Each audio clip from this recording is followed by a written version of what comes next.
Kalau kita bercerita tentang transmigrasi di Baritokuala itu sudah lama, sejak tahun 1938. Sejak era kolonisasi, terus menjadi era kota mandiri, menjadi era kawasan transmigrasi.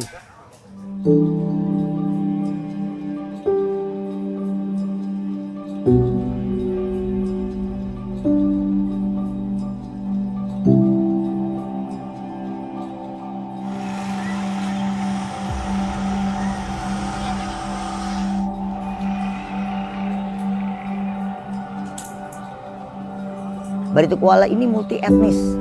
Ya, ada orang Bali, ada orang Jawa, ada orang NTT, ada orang Bakumpai, ada orang Banjar, semuanya. Jadi harmonisasi di Baritokuala karena mereka punya keinginan yang sama pemerintahnya bahwa ayo kita membangun. Kita tidak punya tambang tapi kita punya tanah subur untuk ditanam dan untuk menjadi harapan anak cucu kita ke depan.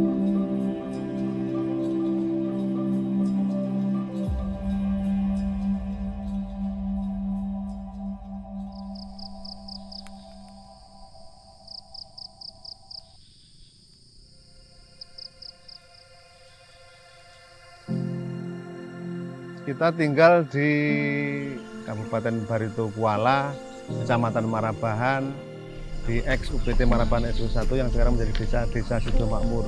Pada waktu itu kita ikut tran di Kalimantan karena memang orang tua maunya ya di luar Sumatera. Nah, awal-awal di Kalimantan itu memang nggak seperti saat ini, memang ya begitu perlu pengorbanan karena dari 350 kepala keluarga yang ada di sini tinggal 140 waktu itu.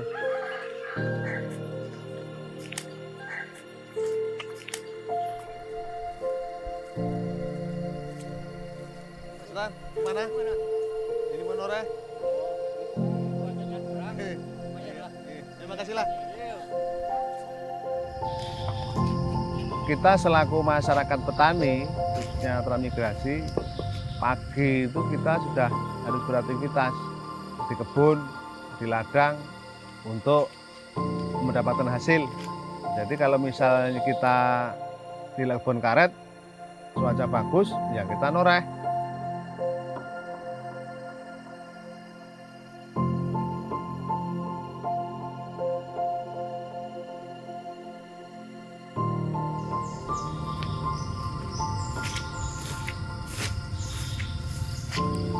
Kurang tipis Pak Min. Ini turun nih. Sayur tuh di sini daerahnya kan pasang surut. Jadi kalau pas musim pasang begini sulit karena semua tanaman rusak. Singkong pun pada busuk. Semangka, jagung apa segala macam pada mati. Tapi alhamdulillah dengan adanya perkebunan karet dan sawit sudah aman. Sudah nggak khawatir lagi dengan kondisi cuaca yang nggak menentu. Jadi waktu itu kita tanam sendiri ya toreh-toreh sendiri sehingga pada saat ini yang awalnya kita punya 1 hektar kita sudah punya 5-6 hektar sebelum kita sekarang jadi pengepul karet karena waktu itu karet itu kan masih orang luar yang beli yang alhamdulillah dari hasil usaha itu sangat kita rasakan yang awalnya itu kita jualan pakai sepeda motor, ngambilnya dari ladang-ladang itu, alhamdulillah sekarang sudah bisa pakai mobil, pickup ataupun truk. Dari hasil itu, alhamdulillah kita nggak ketinggalan, walaupun kita dulu orang itu kalau diajak tran, nggak ada yang mau, karena tahunya tran itu ya ke hutan, hidupnya ya sengsara. Memang betul, awalnya memang seperti itu. Tapi setelah kita rasakan sendiri, bolehlah. Sekarang kita bisa bersaing dengan istilahnya yang bukan orang tran. Bukan untuk menyombongkan, tapi memang ceritanya seperti itu. Kenyataannya nggak 1-2 orang yang bisa sukses dari ikut transmigrasi. Dan kita sangat berterima kasih dengan adanya program pemerintah yang transmigrasi. Sehingga dampak dari kita ikut tran itu betul-betul kita rasakan.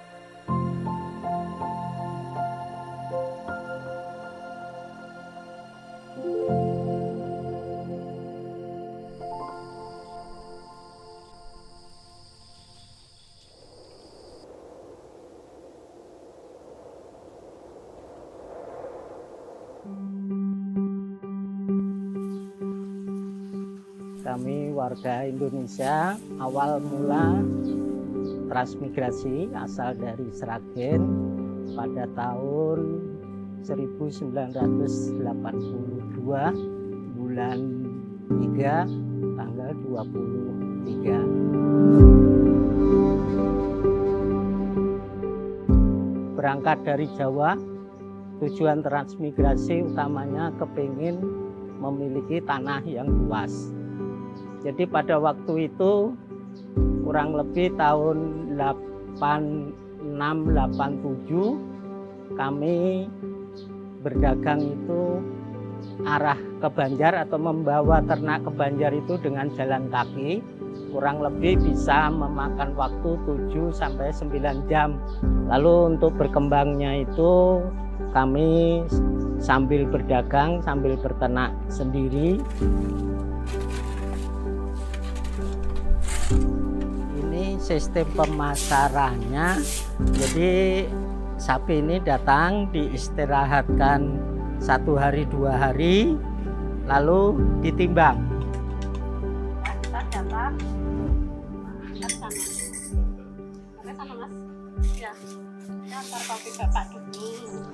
Ini topinya Bapak, enggak?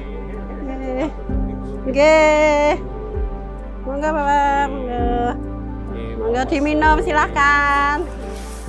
Alhamdulillah suami saya baik, gemati. Kalau orang Jawa gemati, bahasa Indonesia ya bagus, itulah bagus.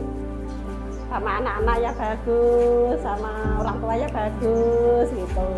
Terus mengurus anak warga bagus gitu, alhamdulillah.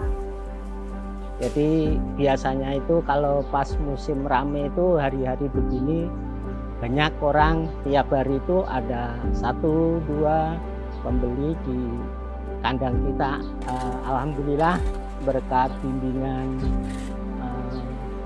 dinas terkait mulai dari kru KUPT sampai ke dinas pertanian, peternakan, ke pemerintahan, ya alhamdulillah bisa mendukung kami sekeluarga, hasilnya untuk kita sekeluarga dan bisa untuk tetangga kanan kiri pun bisa sedikit ya ikut, dan juga karyawan kami.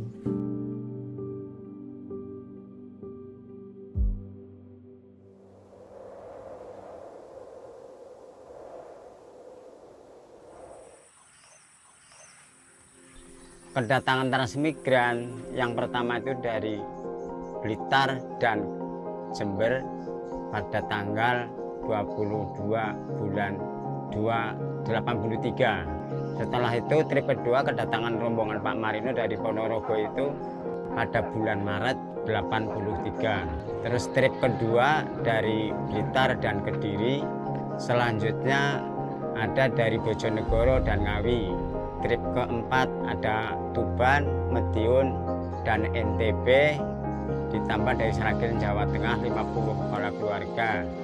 Terus yang ketujuh rombongan Pak Jait ini dari Madiun dan Ponorogo ya pada waktu itu.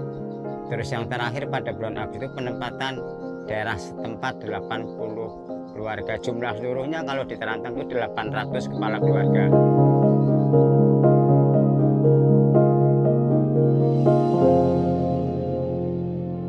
Dari Jawa Timur, dari Ponorogo, berdatang migrasi tahun 28, kira-kira 83. Orang-orang tempatku itu didapat bantuan dari pemerintah, bibitnya dulu dikasih bibit, suruh nanam. Kita itu nanam, dapat bibit itu dikasih nanam berapa pohon itu dulunya. Tahu-tahu bagus, jadi semua terus ditanami jeruk kayak itu, tak lahan-lahan sampai sekarang ini. Saya dulu punya 2 hektar. 2 hektar sudah alhamdulillah masih turah, tukarkan lagi 1 hektar, nambah lagi setengah hektar, nambah lagi ada 2 hektaran, cuma ada nambah 4 hektaran kira-kira kampung sebelah. Kalau di kampung saya sendiri kira-kira nambah ya 2 hektaran kira-kira. Total saya sendiri 4 hektaran. Mudah-mudahan ya kayak aku ini prosesnya sakit diuji dulu. Pokoknya sakitnya memang luar biasa. Memangnya masih baru. Ya, lama-lama ya alhamdulillah bisa sukses kayak aku. Nah semua orang transmigrasi kalau ada yang transmigrasi kayak aku ini mudah-mudahan kayak itu pesan saya sama yang transmigrasi lagi kalau ada lagi. Memang dulunya memang sakitnya kayak itu, nah dulunya memang menjalani sakit dahulu, memang kayak nyanyian sakit-sakit dahulu itu memang sungguh.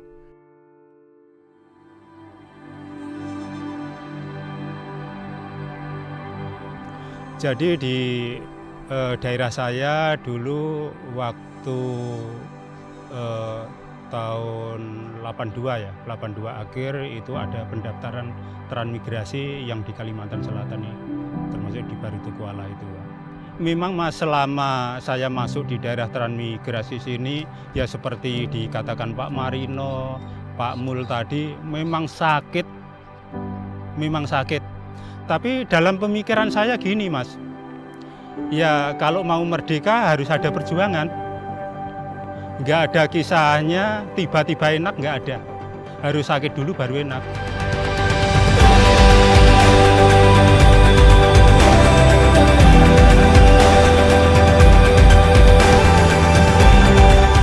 Pokoknya saya jalani. Nggak berhasil 1 tahun, 2 tahun, 3 tahun. Ya lama-lama ada ketingkatan sedikit. Saya yakin kalau jeruk di sini itu pasti berhasil, sebabnya Sungai Madang itu berhasil, Sungai Kambat berhasil. Nggak mungkin kalau yang di Terantang itu nggak berhasil, saya bilang gitu. Jadi setelah jeruk itu umur 3 tahun saya sudah mulai panen, sudah belajar. Dalam 1 hektar itu umur 4 tahun sudah bisa saya total itu sudah panen 5 ton Mas.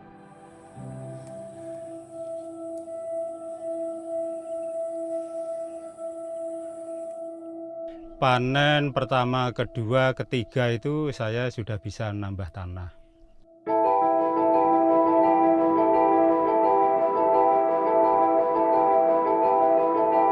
Lantas panen lagi, saya belikan tanah lagi. Jadi nggak mikirkan apa-apa, yang penting saya punya tanah dulu.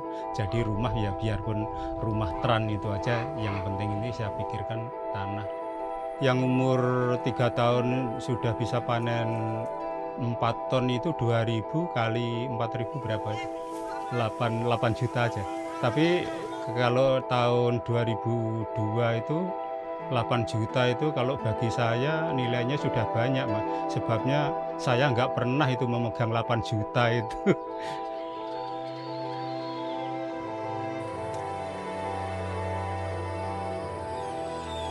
Awal mulanya saya ketemu istri Mas, itu kenal pertama itu waktu saya di Panggung.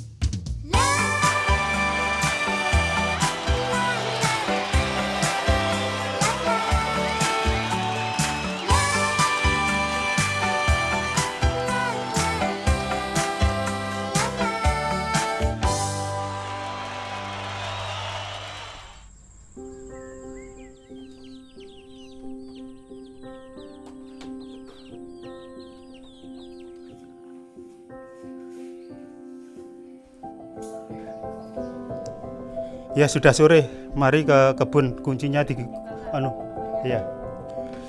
Ini minumannya di bawah nanti sawah.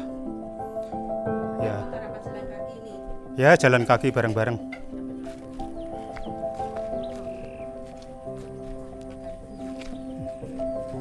Mulai itu.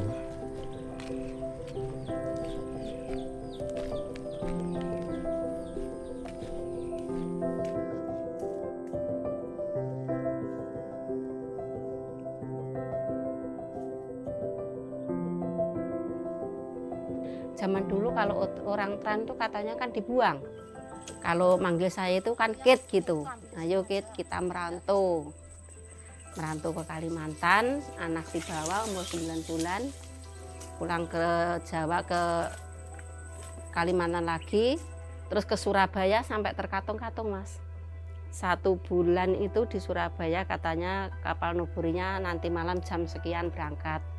Jam sekian berangkat sampai enggak berangkat-berangkat.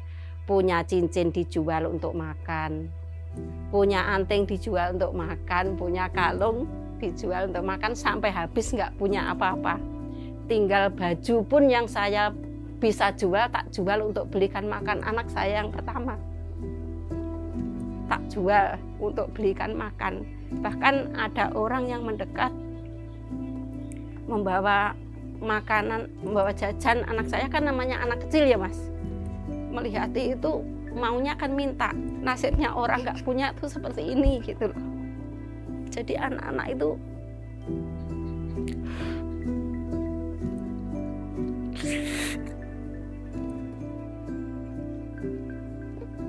anak saya masih bayi, saya bawa ke sawah.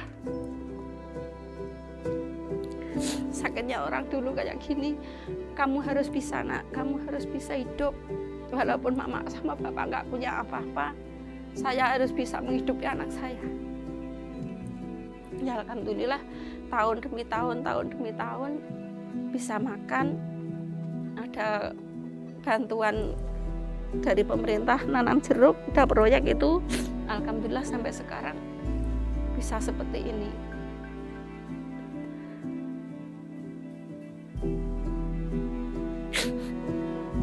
Sudah 2 tahun nggak ngumpul sama si bungsu, rasanya kangennya itu nggak ketulungan. Ya mudah-mudahan nanti insya Allah saya bisa melihati ke Jakarta. Kalau anak-anak yang di sini kan Sabtu Minggu kalau nggak piket datang ke rumah. Kalau saya minum air putih, anak-anak saya harus minum teh. Kalau saya minum teh, anak saya harus minum susu. Jadi saya nanti kalau punya anak saya itu punya istri, punya suami, punya anak, jangan seperti saya sakitnya. Jadi kami itu susah seneng itu harus berdua, apapun yang terjadi, kami itu nggak mau pisah. Dan apapun yang terjadi, saya sama bapak tuh harus mendukung anak-anak, harus bisa anak saya seperti ini, jangan seperti kita berdua, maksudnya gitu.